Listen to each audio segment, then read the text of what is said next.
ए भैया काहे उदास वाला हो?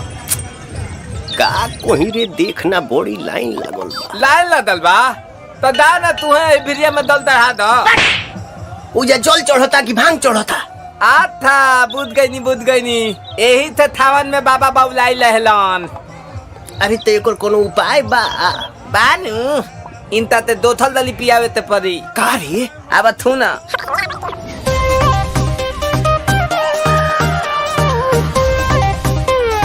हर हर बम बम।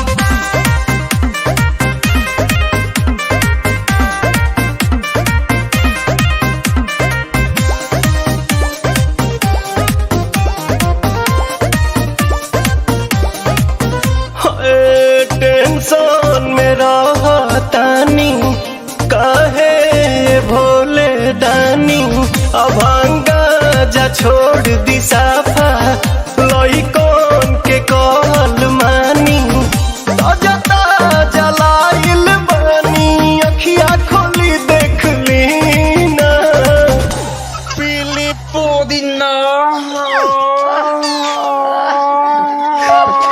पुदीना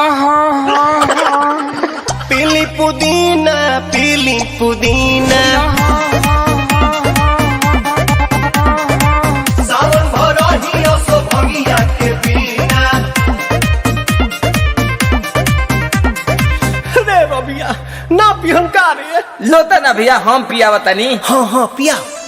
भनिया धो तुलावा थोली बतली तवे तदी भनिया धो तुलावा थोली बतली तवे तदी ए तबे लतालाई तली बाबा ए तलोते तदी ए तबे लतालाई तली बेलूरा ताता तली जनतानी बाबा रउआ भंगिया के बिना कम न चलेला एको दिन राम तनी का ख्याल करी सेवा के अपन हो चढ़ल बाटे सावन के महीना राम। रुको भौजी ये लोग के समझावा तनी।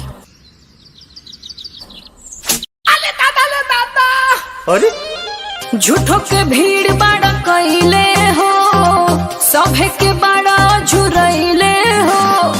झूठो के भीड़ बाड़ा कइले हो सभे के बाड़ा झुरइले हो।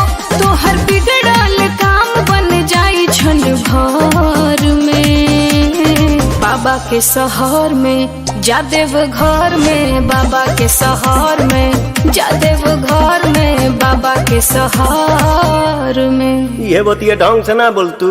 जाना जल्दी। पुदीना